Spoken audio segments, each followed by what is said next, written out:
नमस्कार। MSD 6 में आज हम उर्दू साहित्य का दक्षिणी भारत में उद्घाटन इस विषय पर चर्चा करेंगे। यह ऐतिहासिक सत्य है कि दक्षिण भारत सदैव उत्तर भारत से प्रभावित होता रहा है। आर्यों के आगमन के बाद बुद्ध मत का प्रचार संचार उत्तर से ही दक्षिण में हुआ था और ईसा की 6वीं और 7वीं शताब्दी में दक्षिण भारत में स्थापित होने वाले राज्य उत्तर भारत से ही संचालित हुए थे। चालुक्य वंश, यादव वंश इसके उदाहरण हैं। उत्तर भारत से ही आकर मुसलमान दक्षिण भारत की बोलियों से परिचित हुए। इस प्रकार भाषा की दृष्टि से उत्तर भारत की भाषा बोलियों से दक्षिण भारत प्रभावित हुआ। दूसरी बात यह है कि उत्तर भारत के जो सैनिक कर्मचारी, उनके परिवार, व्यापारी, सूफी, फकीर दक्षिण जाकर रह गए, वे अपनी आवश्यकताओं की पूर्ति के लिए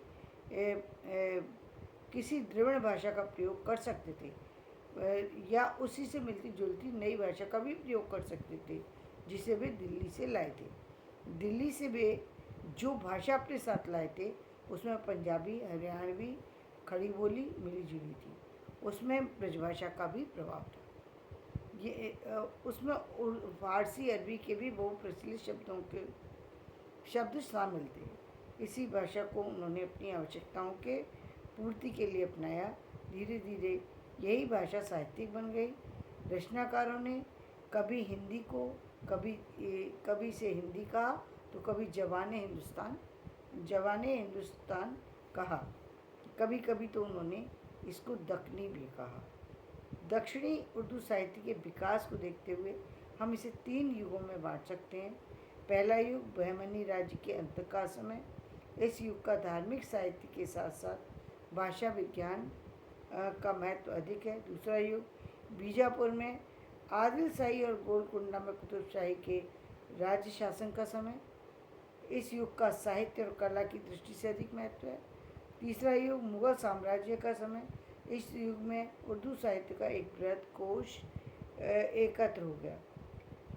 हम यह भली भांति जानते हैं कि बदली हुई परिस्थितियाँ भाषा और साहित्य को काफ़ी हद तक प्रभावित करती हैं। अतएव दक्षिणी उर्दू और आज की उर्दू में बहुत बड़ा फ़र्क है। दक्षिणी उर्दू साहित्य का सबसे पहला रचनाकार ख्वाजा बंदा नवाज गैसुद्राज है। वह दिल्ली के सुप्रसिद्ध सूफी फ़कीर निजामुद्दीन औलिया के खलीफा ख्वाजा नसीरुद्दीन चिराग दिल्ली के प्रमुख शिष्यों में से एक थे और खलीफा भी थे। उनके अनुयायी उत्तर भारत में बहुत थे, लेकिन 1399 ईस्वी में दक्षिण भारत अपने मत के प्रचार के लिए चले गए, वहीं बस गए। गैसुद्राज न केवल महान विद्वान थे अपितु एक महान रचनाकार भी थे। उनकी कई रचनाएं फारसी अरबी में हैं, लेकिन वे अपने समुदाय और सामान्य जनता के लिए अपने विचारों को हिंदी में प्रकट किया करते थे। देखिए उस समय भी देखिए ये जो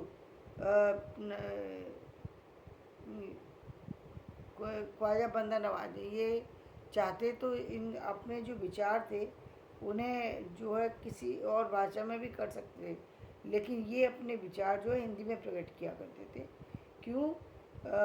क्योंकि ये जिस भी व्यक्ति ने हिंदी में अपने विचारों को प्रकट करने की कोशिश की या फिर खड़ी बोली हिंदी में प्रकट करने की कोशिश की, उन लोगों के पीछे आप जाकर के देखिए। इसका मतलब उन लोगों को पता था कि हिंदी ही भारत की आगे चल कर के भाषा बनने वाली है, भारत की नहीं अंतर्राष्ट्रीय भाषा में प्रमुख स्थान लेने वाली है। हो सकता है कि कल अंग्रेजी को भी पहले पीछे छोड़ दे और पहले स्थान पर हिंदी ही पहुंच जाए। वो दिन आने में अब देर नहीं है कि हिंदी पूरे विश्व की पहली भाषा का स्थान ले ले। तो इसके लिए सभी को सजग हो जाना चाहिए, सभी को काम करने की ज़रूरत है। मैं बीच में ये इसीलिए बोल गई क्योंकि मैंने देखा कि हिंदी के प्रभाव को जिसने भी जाना, भारतेंदु जी को भी जो सराहा गया है वो इसीलिए क्योंकि भारतेंदु जी ने हिंदी की धड़कनों को सुन लिया था, जो कि लोग नहीं सुन पाते।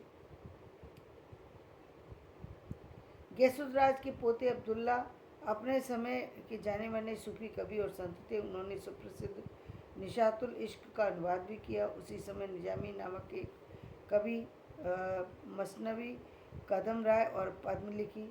इस प्रकार उर्दू साहित्य का वास्तव में बीजापुर और गोलकुंडा में विकास के साथ ही विकास हो रहा था। दक्षिण के अनेक भाषाओं, स्वयं उर्दू, ब्रज और तेलुगु में लिखना अपने लिए गर्व की बात समझते थे। फलतः वहाँ के कवियों ने भी भारतीय भाषाओं में अपने विचार प्रकट किए। दूसरी बात, हमारे देश का बाहरी आक्रमण अधिकांश उत्तर पश्चिम में हुए, अतएव उनका दबाव दक्षिणी भारत तक आते आते समाप्त हो गया। इससे वहाँ के लेख और कलाकार ईरानी प्रभाव से अवश्य कुछ बच गए। फिर वे अपनी ही भाषा से काम चलाते हुए उसी में रचनाएं किया करते थे। दिल्ली से दूरी, राज कार्यालय का हिंदुस्तानी भाषा में काम करना, हिंदू मुसलमानों की मेल मिलाप, शांति, सूफी फकीरों की उपस्थिति और अन्य कारणों ने दक्षिण में उर्दू को विस्तृत करने के लिए उचित अवसर प्रदान किए। तो आज मैं अपना विषय यहीं समाप्त करती हूँ। कल हम फिर इससे आगे की चर्चा करेंगे। मेरा ये विषय समझ में आए, पसंद आए, उसे लाइक करें, शेयर करें, सब्सक्राइब